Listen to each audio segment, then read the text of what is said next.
Mom, how could you leave me like this? We commit her body to the earth. My daughter-in-law. Why are you crying so much?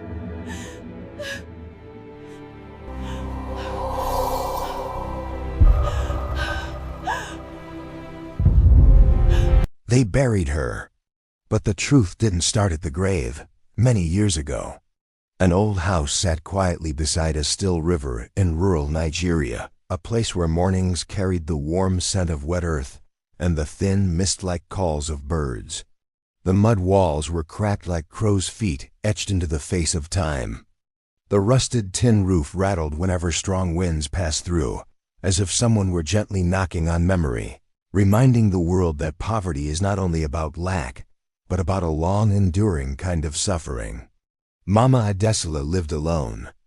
She was a Nigerian woman of color, her back no longer straight as in her youth, yet her eyes still held the sharpness of someone who had crossed many rainy seasons without losing her dignity. Her husband had died early.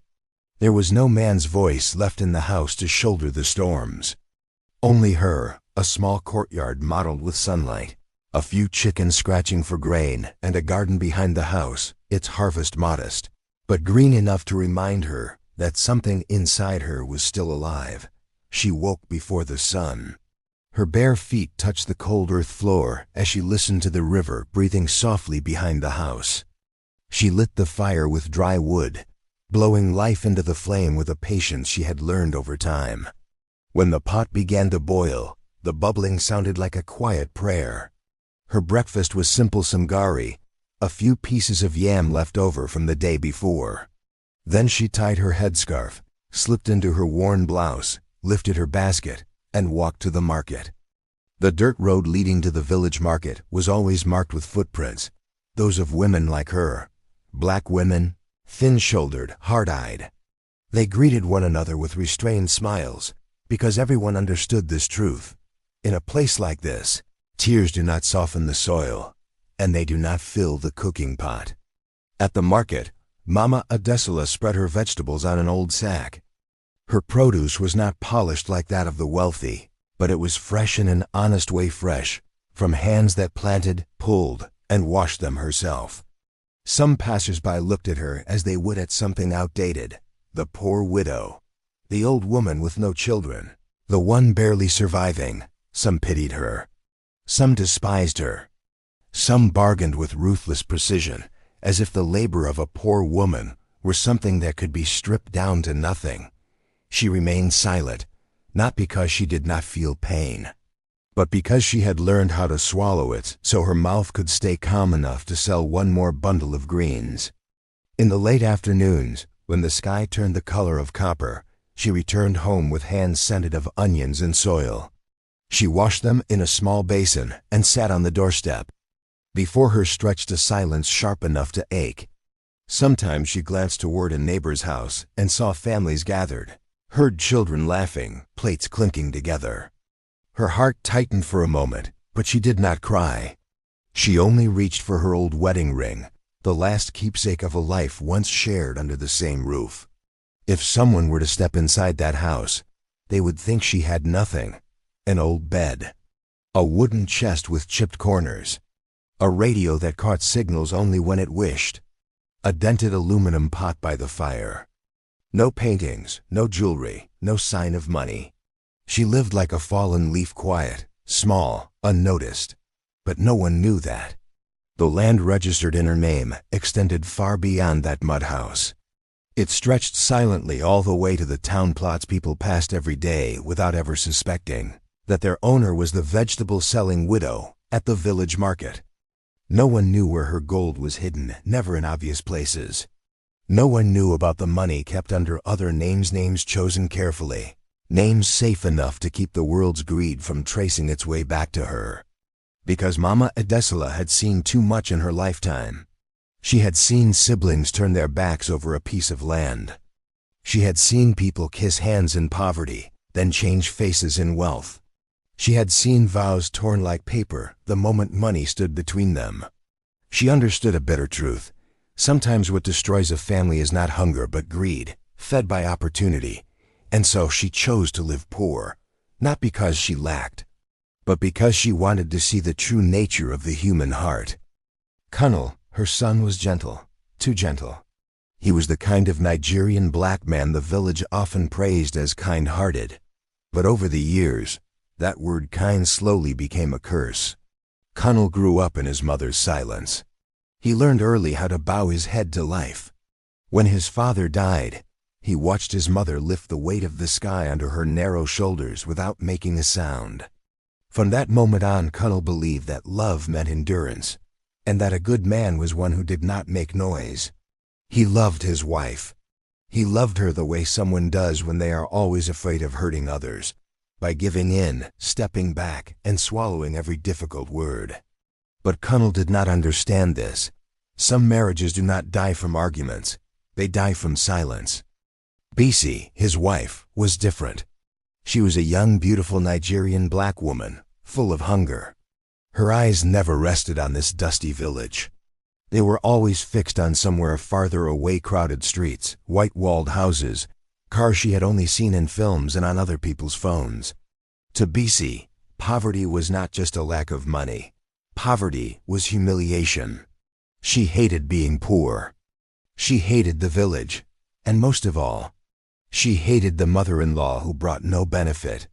Mama Adesela never did anything wrong to Bisi. She never scolded her, never interfered, never demanded anything. But it was that very silence that unsettled Bisi. In her eyes, the old woman was an outdated shadow blocking the road she wanted to walk, a woman living in a mud house with no money, no power, no value. The whispers began inside the small house, like termites gnawing at wooden beams from within. At first, they were careless remarks, spoken when Kunal came home exhausted after work. "Your mother has been living off us for too long." Kunal did not answer. He lowered his head and washed his hands, the water running through his fingers, carrying away the words he did not dare to speak. Then the whispers sharpened as money in the house grew scarce. "She has never helped us with anything." Kunal looked up at his wife. His eyes wavered. In that moment, he wanted to say something, wanted to defend his mother. But the image of her, bent-backed, wearing faded clothes, selling vegetables in the village market, lodged the words in his throat. Finally, the whispers turned into a blade. "A useless old woman." The words fell into the house with a dry, cracking sound. Kunal heard it clearly. His heart heard it clearly. But his mouth remained silent. He did not defend his mother. He did not oppose his wife. He did not stand on either side. He chose silence because he believed silence kept the peace. Because he was afraid of losing his wife.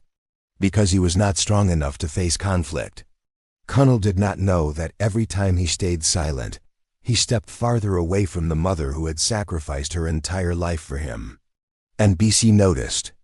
She understood that her husband's silence was not neutrality, it was permission. A door left slightly open for darker thoughts to slip through. She spoke more. She whispered longer. She planted doubt, day after day, like sprinkling salt onto a small crack until it spread. The house still stood. Meals were still served. The three of them still lived under one roof. But between them, a silent fracture had formed. And Kunal did not know that his silence was the seed of tragedy.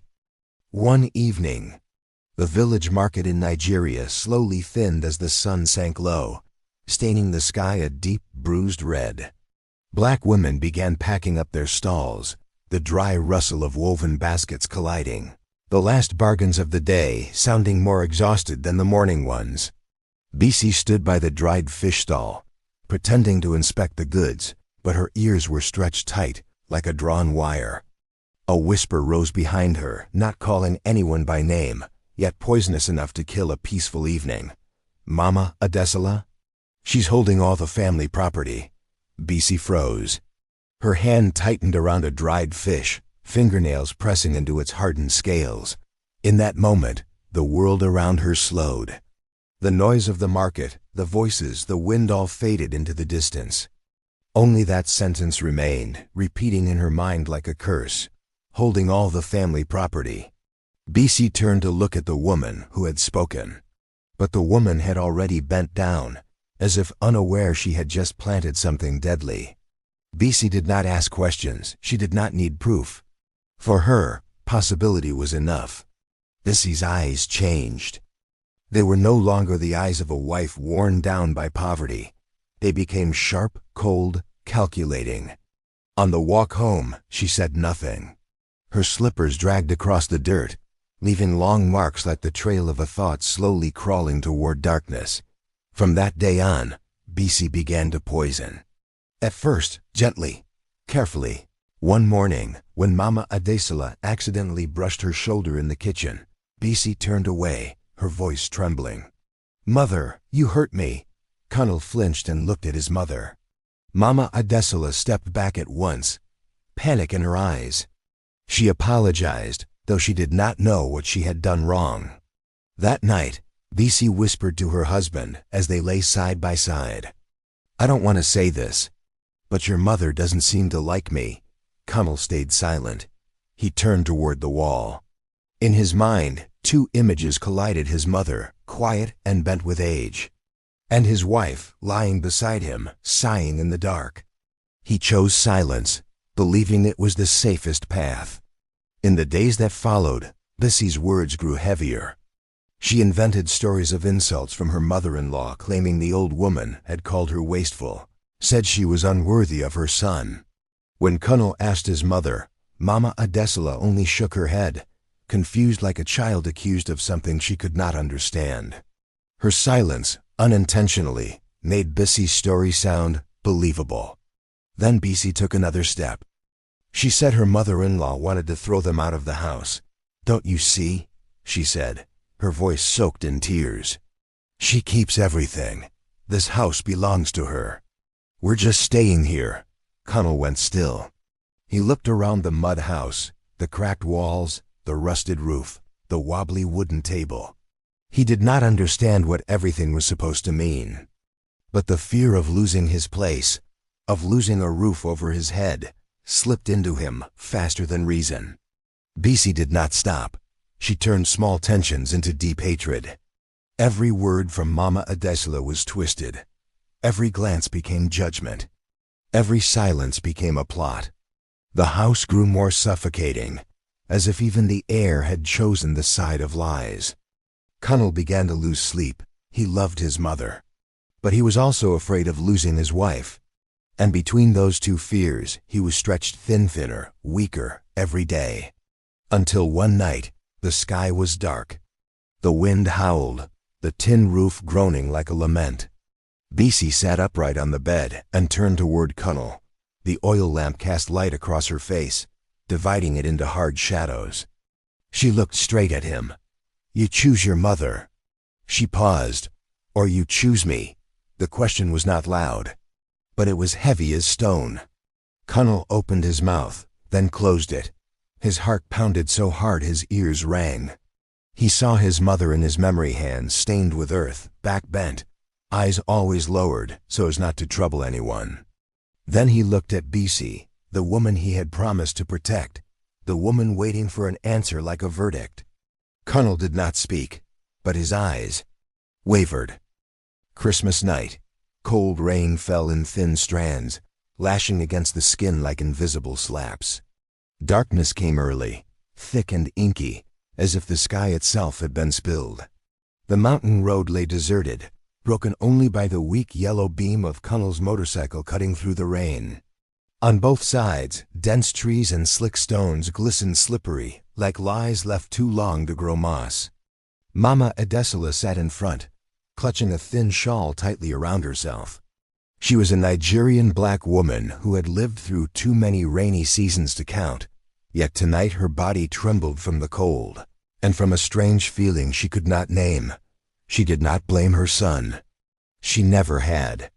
All her life, she had been like an oil lamp, burning small, burning steady, burning so others could see the road. "Are you sure this is the way?"